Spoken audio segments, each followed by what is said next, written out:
सर्वांना नमस्कार. मी राहुल कर्डिले, जिल्हाधिकारी नांदेड.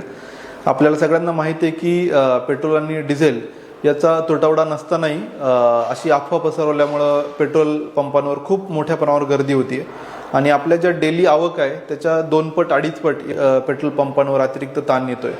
त्यामुळं साहजिकच लोकांमध्ये घबराट होते.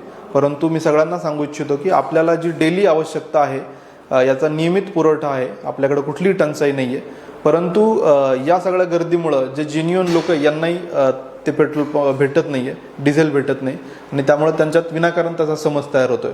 माझं सर्व नांदेडकरांना आव्हान आहे की कृपया आपण अनावश्यक पद्धतीने खरेदी करू नये.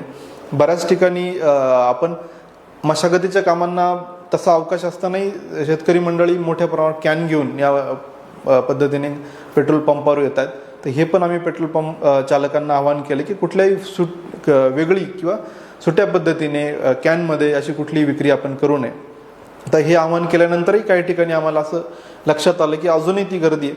त्यामुळेच आम्ही आज रेशनिंगचा निर्णय घेतला आहे. ज्या आपल्या मोपेड आहेत, म्हणजे गिअर विरहित दुचाकी आहे, त्यांना 200 रुपये, गिअर असलेल्या गाड्यांना दुचाकींना 300 रुपये आणि 4 चाकी वाहनांना 1,500 रुपयापर्यंतच आपल्याला इंधन देता येईल, असं आम्ही आज सर्व पेट्रोल पंप चालकांना ऑर्डर इश्यू करतोय.